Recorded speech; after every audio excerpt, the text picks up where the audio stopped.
Assalamualaikum warahmatullahi wabarakatuh. Perkenalkan, di sini kami akan melakukan praktik coaching, di mana ini untuk melengkapi tugas demonstrasi kontekstual kami.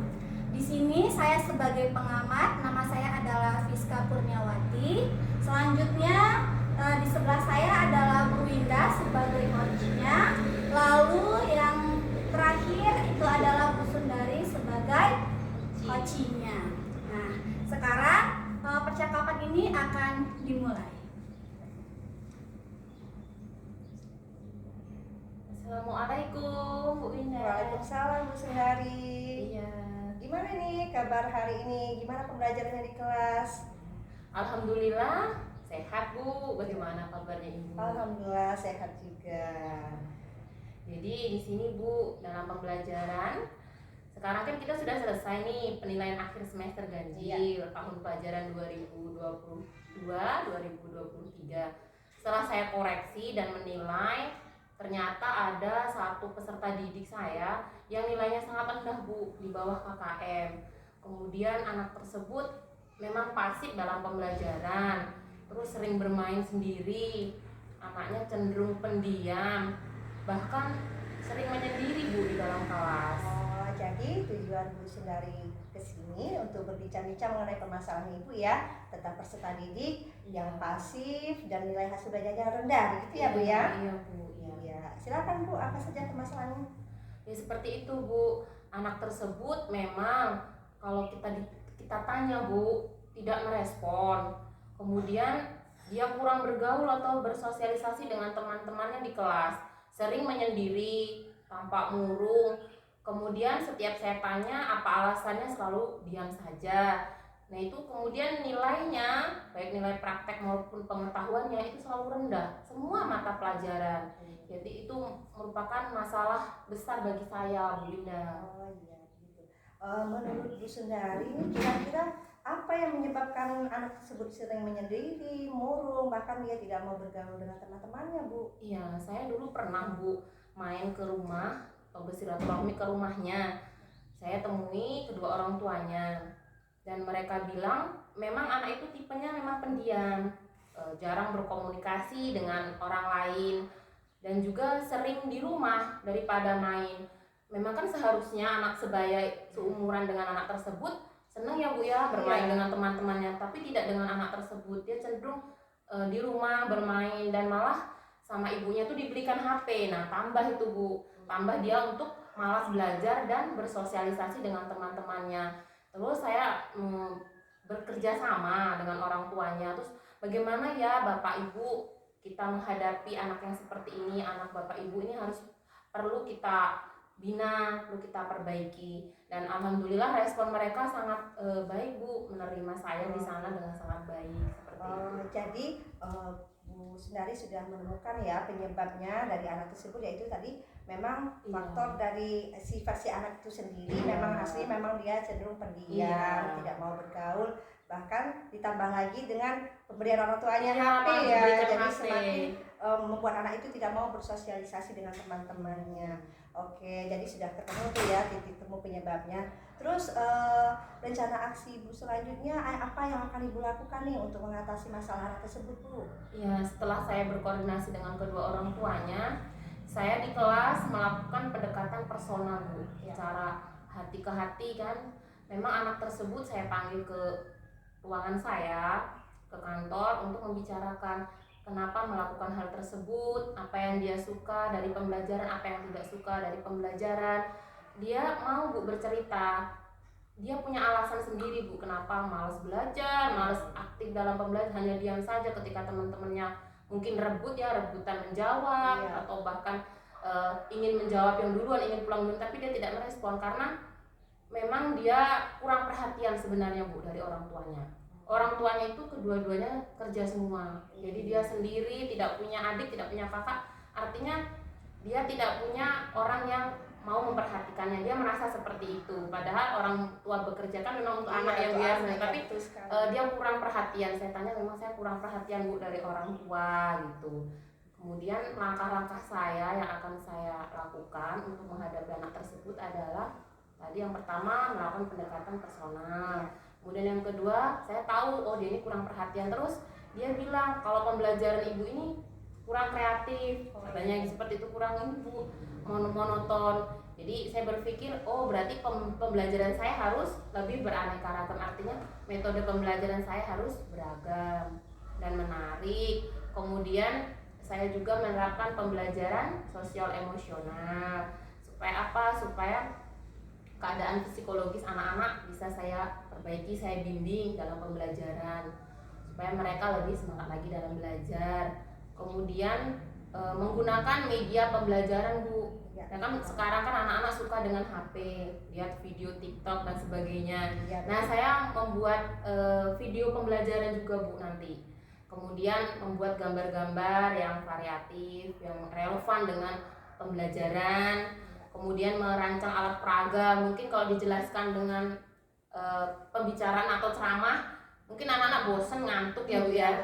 Jadi saya membuat alat peraga yang kira-kira menarik, kemudian inovatif, sehingga anak-anak itu lebih semangat dalam kegiatan pembelajaran. Nah seperti itu. Oh iya, jadi sebenarnya Bu Sundari sudah menemukan solusi ya, solusi untuk permasalahan ibu, yaitu tadi dengan melakukan pendekatan personal, dengan mengubah metode pembelajaran menjadi lebih menarik dan menyenangkan, bahkan nanti mungkin untuk menemukan bahan ajar atau media ajar yang lebih menarik peserta didik yang terutama anak tadi itu, agar lebih fokus lagi, lebih aktif dalam pembelajaran ibu. Itu sangat saya apresiasi sekali Bu, karena ibu lebih semangat ya menemukan solusinya, bahkan ibu akan merancang langkah-langkah untuk mengatasi permasalahan ibu itu tadi. Terus saya juga ingin bertanya Bu, kira-kira siapa saja yang akan ibu libatkan dalam penyelesaian solusi masalah ibu ini tadi ya? Terus dan yang akan bertanggung jawab nih Bu? Baiklah Bu. Jadi kan ada beberapa langkah tersebut mungkin menurut saya itu efektif untuk mengatasi masalah ini. Yang pertama yang akan saya lakukan memang pendekatan personal kepada anak tersebut supaya lebih termotivasi lagi dalam belajar agar nilainya ini dapat diperbaiki pada semester genap tahun depan. Semoga aja anak tersebut bisa meningkatkan nilainya. Kemudian langkah berikutnya adalah membuat media pembelajaran, itu tadi ya Bu ya. Dalam kegiatan membuat media pembelajaran ini Bu, saya melibatkan rekan sejawat dan tentunya persetujuan kepala sekolah, dan saya mengajak peserta didik, terutama siswa kelas 6 gitu Bu. Oke, jadi yang akan terlibat dalam rencana aksi ibu ini tadi rekan sejawat juga bisa membantu ya peserta didik itu sendiri, bahkan bisa merangkul orang tuanya juga ya Bu, yang untuk membantu mengawasi proses pembelajaran anak itu baik di sekolah maupun di rumah gitu ya Bu ya. Untuk kelanjutannya, untuk tindak lanjut selanjutnya bagaimana nih Bu? Tindak lanjut selanjutnya saya tetap berkoordinasi dengan wali murid Bu, terutama orang tua dari anak tersebut agar memantau perkembangan anaknya di rumah. Kemudian saya juga memantau perkembangannya di sekolah. Kemudian menerapkan itu tadi Bu, metode pembelajaran yang beragam, inovatif dan relevan dengan materi pembelajaran. Kemudian membuat media pembelajaran yang menarik seperti gambar-gambar, alat peraga yang inovatif, dan video pembelajaran yang menarik supaya mereka tidak bosan dalam pembelajaran saya, sehingga nilai mereka saya harapkan dapat meningkat seperti itu. Alhamdulillah ya, sebenarnya Ibu Sundari sudah menemukan nih solusinya, tinggal diterapkan lagi nih untuk dilakukan supaya nanti permasalahan Ibu Sundari bisa teratasi, dan untuk kedepannya anak itu sudah tidak pasif lagi ya, sudah mengikuti pembelajaran dengan baik. Oh iya nih yang terakhir, bagaimana nih perasaan Ibu setelah melakukan percakapan ini? Perasaan saya Bu, setelah kita melakukan percakapan coaching ini merasa senang karena apa yang ada dalam hati saya bisa saya keluarkan dengan saya keluarkan. Kemudian saya juga berharap saya dapat melaksanakan langkah-langkah yang saya sebutkan tadi Bu, dan semoga peserta didik saya pada semester yang akan datang mendapatkan nilai yang di atas KKM dan belajar lebih maksimal lagi seperti itu. Pokoknya semangat terus ya Bu Sundari ya. PR kita memang PR kita sebagai seorang pendidik bisa memecahkan permasalahan yang kita temui baik di pembelajaran ataupun di sekolah kita ya Bu. Pokoknya terus semangat ya Bu. Makasih banyak ya Bu ya. Sama-sama. Demikianlah praktik coaching yang kami lakukan. Atas perhatiannya kami ucapkan terima kasih. Wassalamualaikum warahmatullahi wabarakatuh.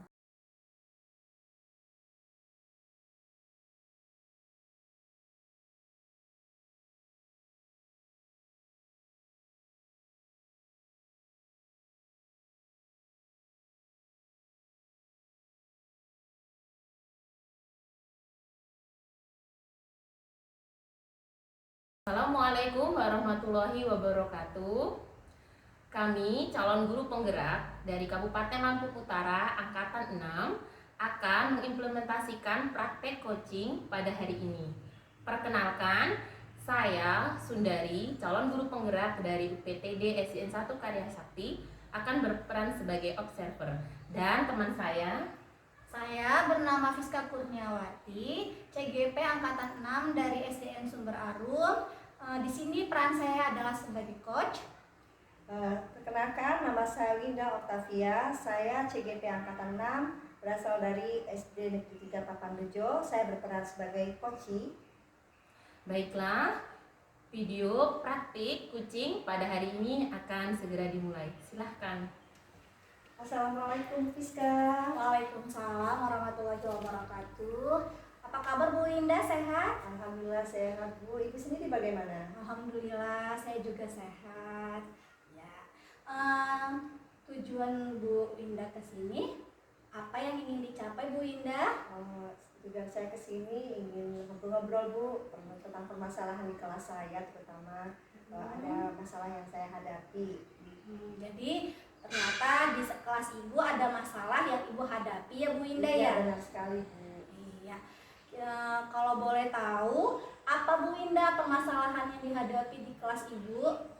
Jadi begini Bu Fiska, di kelas saya itu ada satu orang anak yang selalu datang terlambat Bu. Jadi itu mengganggu saya dan peserta didik lainnya dalam proses pembelajaran. Jadi kami sudah belajar, sudah hampir 15 menit mulai, dianya baru datang. Jadi mengulang lagi seperti itu untuk mengajari dia, memberi materi dari awal lagi karena dia tadi yang terlambat itu Bu. Iya, jadi anak Ibu ini suka terlambat ya Bu? Iya, bahkan sekali. sampai 15 menit. Iya, Sebenarnya iya. itu lama sekali itu waktunya ya. Benar, Bu. Iya. Kalau seperti itu permasalahannya, kira-kira dari Bu Winda solusinya bagaimana? Jadi begini Bu, setelah saya cari tahu ya, karena dia terlambatnya itu bukan hanya sekali dua kali saja, sudah sering kali. Alasannya karena kesiangan yang pasti, kesiangan atau dia sering nonton sampai larut malam, bahkan sering main HP juga sampai larut malam ya, itu yang membuat dia sering terlambat Bu datang ke sekolah. Oh itu permasalahannya setelah Ibu gali-gali ya Iya, Bu ya? iya. Iya. Nah kalau seperti itu solusi dari Ibu Winda bagaimana Bu Winda? Langkah-langkah yang saya tidak lanjuti setelah mengetahui apa yang menyebabkan anak itu terlambat ke sekolah, itu ingin melakukan pendekatan personal, menanyakan langsung kepada si anak ya apa penyebabnya. Terus saya akan mendatangi orang tuanya yang pasti Bu, karena itu kan penyebabnya dilakukannya di rumah. Tidurnya sering larut malam karena nonton atau bermain dengan kawan-kawannya, terus sering main HP juga kan sampai lupa kalau besok dia akan sekolah. Jadi saya akan melakukan pendekatan personal dengan anaknya itu, ngobrol dengan anaknya itu, dan akan menemui kedua orang tuanya untuk membicarakan permasalahan ini supaya untuk kelanjutannya itu bisa diatasi permasalahan ini. Memang kendala anak-anak sekarang itu seperti itu Bu Winda. Iya, anak-anak ini kedisiplinannya kurang.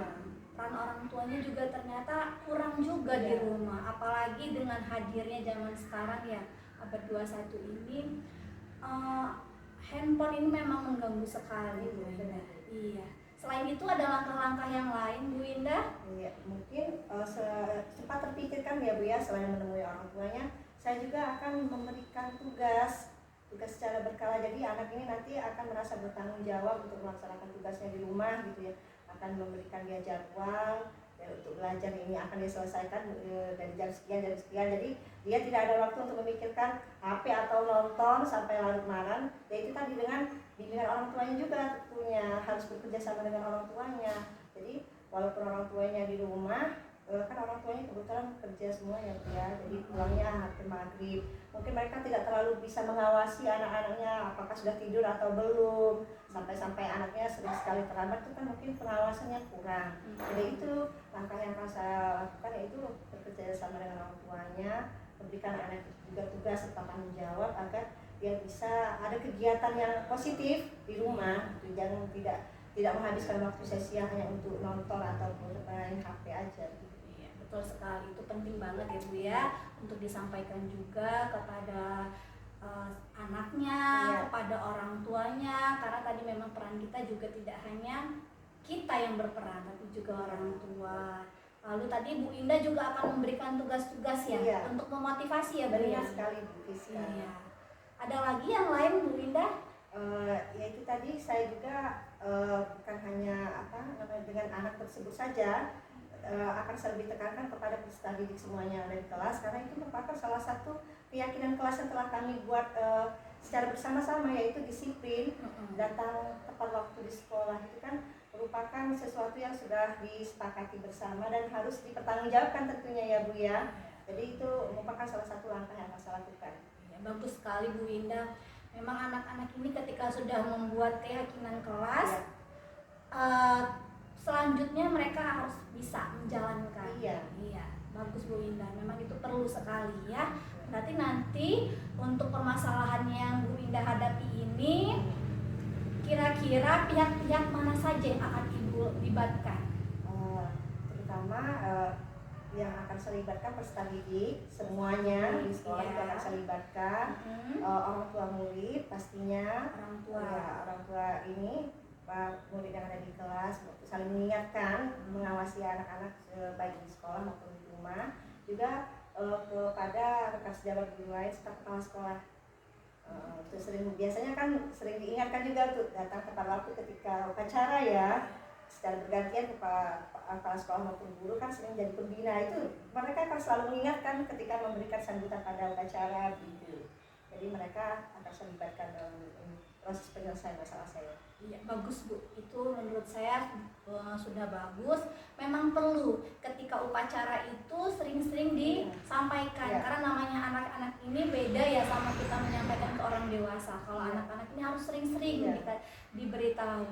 Saya ingin memperjelas lagi Bu Indah, tadi kan kata Bu Indah melibatkan seluruh orang tua. Nah, cara penyampaiannya bagaimana Bu Indah? Kebetulan kami di kelas itu memang ada grup WA Bu. Jadi memang selain ada buku penghubung, kami ada buku penghubung, ada juga grup WA yang terkadang kalau lupa menyampaikan sesuatu ke murid, kami menyampaikannya di grup. Jadi orang tuanya mau tidak mau memang sudah tahu informasi tersebut dari grup WA gitu, walaupun tidak sempat datang ke sekolah. Gitu. Berarti grup WA-nya Bu Indah aktif ya? Aktif. Iya, alhamdulillah. Memang perlu. Iya. Zaman sekarang tuh jangan IT, jangan sampai terhambat. Oh iya, tidak bisa dihadirkan orang tuanya karena sibuk bekerja. Oh jangan sekarang tidak bisa. Bisa juga kan tadi. Bagus Bu Indah, memang harus diaktifkan grup WA tersebut. Ya. Berarti untuk permasalahan Bu Indah sudah bisa ya? Iya Bu. Langkah-langkahnya seperti apa, pihak mana saja yang nantinya akan dilibatkan, tinggal dijalankan lagi. Nah, dari percakapan kita hari ini, menurut Bu Indah apa yang sudah kita dapat hari ini kesimpulannya? Kesimpulannya itu tadi, untuk permasalahan yang utama tentang anak yang sedang terlambat itu, saya akan lakukan pendekatan personal dengan memanggil anak tersebut, menanyakan apa penyebabnya, karena mungkin dia ada alasan lain mengapa dia bisa terlambat datang ke sekolah, gitu kan. Terus kedua, merangkul bekerja sama dengan wali murid, orang tuanya, untuk lebih mengawasi kegiatan anaknya di rumah, sehingga anak tersebut tidak akan melakukan lagi kesalahannya, serta lebih menekankan kepada seluruh peserta didik yang ada di kelas saya melalui pemberitahuan kepada wali murid, baik itu melalui buku penghubung ataupun WA group, untuk mengingatkan untuk terus menyepakati yang keyakinan kelas itu agar bisa disepakati dan dilaksanakan secara bertanggung jawab untuk kelanjutannya juga seperti itu. Ya bagus Bu Indah, tinggal menjalankannya lagi ya. Iya Ya, benar. tetap semangat Bu Indah, semoga permasalahan yang Bu Indah hadapi ini bisa diselesaikan, anaknya ada perubahan, Iya. sudah bisa mulai disiplin sama seperti siswa-siswa Bu Indah yang lain ya Bu ya. Iya, benar. Iya. Nah, dari percakapan kita hari ini, kira-kira apa perasaan yang Bu Indah rasakan? Perasaan setelah kita melakukan percakapan ini lega ya Bu ya, karena permasalahan saya itu sebenarnya sudah terpikirkan oleh saya, tidak lanjutnya cuman belum sempat untuk direalisasikan. Jadi setelah mengobrol dengan Fiska ini lebih tergerak lagi untuk cepat melakukan agar proses penyelesaian masalahnya segera tercapai begitu. Jadi merasa sangat lega dan bersemangat yang pastinya untuk segera melakukan perubahan agar semua peserta kita itu bisa mencapai proses belajarnya dengan baik. Terima kasih untuk saya. Sama-sama Bu Indah, tetap semangat, tetap memberikan yang terbaik untuk anak didik Ibu. Semoga apa yang kita cita-citakan kepada peserta didik kita itu bisa terwujud nantinya meskipun tidak sekarang. Iya, Ya. Bu ya. Terima kasih Bu ya. Sama-sama Ibu. Baiklah, demikian tadi praktek kegiatan coaching kami pada hari ini. Kami akhiri.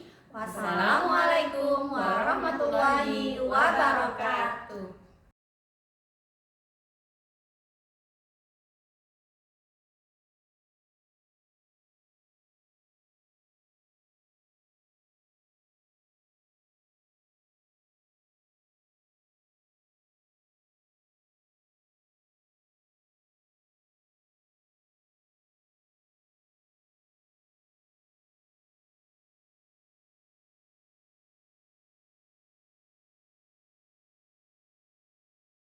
Assalamualaikum warahmatullahi wabarakatuh. Perkenalkan, kami calon guru penggerak angkatan 6 Kabupaten Lampung Utara. Di sini kami akan melakukan praktik coaching sebagai salah satu tugas dari demonstrasi konseptual. Di sini saya perkenalkan, saya Winda Octavia dari UPTD SD Negeri 3 Papandejo sebagai pengamat, dan rekan saya Sundari, calon guru penggerak dari UPTD SDN 1 Karya Sakti. Saya di sini berperan sebagai coach. Saya Fiska Kurniawati, CGP angkatan 6 dari SDN Sumber Arum. Di sini saya sebagai coach. Baiklah, praktek coaching ini akan segera dimulai. Silakan. Assalamualaikum Bu Fiska. Waalaikumsalam Bu Sundari. Bagaimana kabarnya hari ini? Alhamdulillah sehat, semangat. Oh ya, tetap semangat ya Bu ya. Iya, Walaupun Bu. ini akhir tahun Iya. ya. Ibu Fiska mengajar mata pelajaran apa atau guru kelas? Saya saya ini guru kelas Bu. Oh, guru Heeh, kelas. Di guru sekolah kelas. mana Ibu? Saya ngajar di SDN Sumber Arum, Iya. Kecamatan Kota Bumi. Saya mengajar kelas 2 Bu Sundari. Oh, kelas 2 itu termasuk kelas rendah ya Bu ya. Iya. Jadi Bu Fiska ini harus menjadi pribadi yang telaten, sabar, ya seperti itu ya Bu ya, dan menyenangkan Iya, Bu. tentunya. Iya, insya Allah. Ya. Pada hari ini kita akan berbincang-bincang ya. Ibu akan menjelaskan masalah yang Ibu hadapi pada saat ini. Masalah apa Bu kira-kira Bu? Iya. Saya di sini ada permasalahan Bu Sundari. Jadi di kelas saya ini ada anak yang memiliki kemampuan kinestetik yang optimal sekali sepertinya. Maksimal Seperti ya Bu itu. ya. Heeh. Iya. Gitu. Jadi anak tersebut nggak bisa diam ya Bu ya? Iya Bu Sundari, seperti itu. Oh, nggak bisa diam. Hmm. Terus anak tersebut gimana dengan kemampuan kognitif atau keterampilannya di sekolah Bu? Bagaimana Iya. kira-kira? Anak ini ya seperti inilah Bu ya permasalahan yang saya hadapi ini. Saya mempunyai anak yang begitu aktif, tidak bisa diam. Jadi ketika dijelaskan itu maunya bergerak. Oh, Jadi kalau waktunya nulis itu bosen, nggak mau nulis. oh. Gitu kan, cukup mendengarkan. Kalaupun mau nulis, si anak ini maunya sambil tiduran, selonjoran. Padahal si anak ini sudah tahap kelas 2 gitu. Kalau kelas 1 mungkin bisa ditolerir ya. Namanya peralihan dari TK ke SD. Tapi ini menurut saya agak kurang wajar karena si anak ini sudah menduduki kelas was-was seperti itu. Jadi teman-temannya juga agak sedikit terganggu gitu, karena si anak ini kalau belajar tuh maunya, kalau waktu nulis itu maunya sambil selonjoran, duduk, sambil tidur-tiduran, sambil tengkurap. Dan kadang-kadang nulisnya baru sedikit sudah mengganggu teman-temannya. Jadi mungkin si anak ini juga tidak begitu tidak begitu merasa itu adalah suatu masalah. Karena secara pengetahuan dia mudah untuk mencerna pelajaran yang disampaikan oleh guru. Tapi di sini teman-temannya terganggu, akhirnya kan teman-temannya ikut ngobrol gitu kan, padahal teman-temannya untuk kemampuan itu kan kurang gitu, harus memperhatikan gurunya. Nah disinilah permasalahan saya memiliki si anak yang memiliki kemampuan kinestetik yang berlebih, jadi tidak bisa diam dan mengganggu teman-teman yang lain gitu.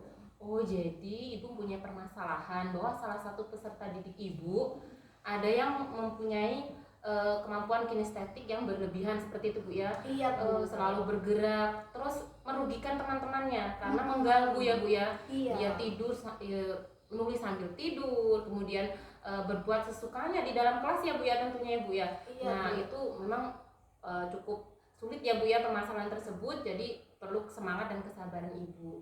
Nah langkah-langkah apa saja kira-kira Bu untuk mengatasi si anak tersebut di dalam kelas supaya dia tidak lagi mengganggu teman-temannya dan juga dia bisa mengikuti pembelajaran dengan baik juga gitu.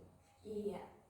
Saya sudah merancang Bu Sundari langkah-langkah yang akan saya lakukan. Itu pertama adalah pendekatan personal ke anak gitu, untuk memberikan pengertian gitu ya ke anak bahwasanya kita belajar ada waktunya di kelas gitu ya, ada waktunya kita tuh harus belajar itu menggunakan meja dan kursi sebagai tempat duduk, meja untuk menulis. Ada waktunya kita itu belajar di luar dengan alam. Jadi kalau misalkan si anak ini bosan dengan pembelajaran yang di dalam, tidak dengan bertidur-tiduran, tapi dengan kita ke alam, dengan memanfaatkan lingkungan yang ada di sekolah.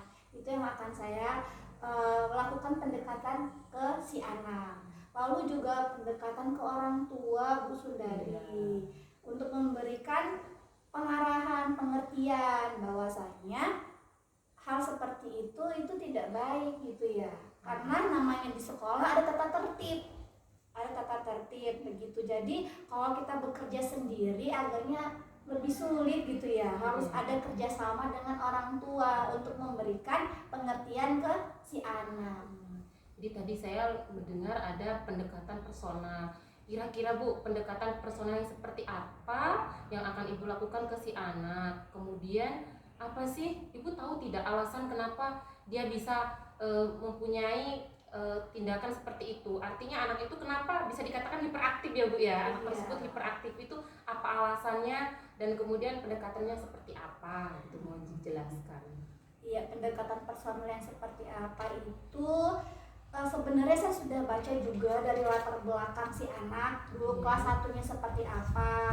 Juga saya juga baca-baca Bu Sundari, ternyata memang ada anak yang memiliki kemampuan yang aktif di kelas. Itu namanya kinestetik setelah saya baca, sehingganya pendekatan personal yang akan saya lakukan adalah membuat si anak nyaman dengan belajar di atas meja seperti itu. Mungkin akan saya berikan reward, berikan jempol sebagai penghargaan dia sudah bisa aktif dan bisa mengikuti tata tertib cara belajar di sekolah, di kelas seperti itu. Jadi teman-temannya juga tidak terganggu. Seperti itu. Jadi diberikan lebih perhatian lebih lah ya Bu ya terhadap anak tersebut supaya anak tersebut tidak mengganggu teman-temannya yang lain, seperti itu ya Bu ya. Iya Bu. Nanti juga rencananya saya juga akan melibatkan si anak ini. Anak ini kan nggak bisa diam, maunya bergerak terus. Jadi akan saya libatkan si anak ini seperti misalkan menyiapkan teman-temannya untuk berbaris di depan kelas, itu akan saya libatkan.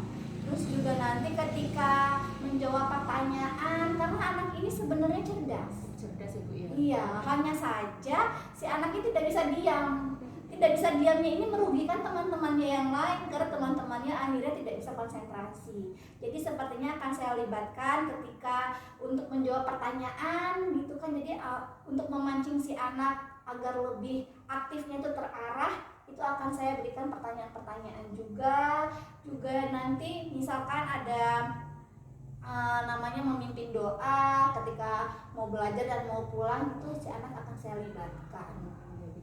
Jadi selain diberikan pendekatan personal tadi ya Bu ya, kemudian bersilaturahmi kepada orang tua supaya lebih ada kerjasamanya antara orang tua dengan pihak sekolah ya Bu ya, terutama Bu Fisa sebagai wali kelasnya, kemudian melibatkan anak tersebut ke dalam berbagai kegiatan seperti tadi ya memimpin doa, memimpin ketika teman-temannya berbaris. Nah, menurut Ibu, apakah itu akan berdampak positif karena si anak ini kan aktif, tidak bisa diam dan cepat merasa bosan gitu. Meskipun secara pengetahuan dia cerdas.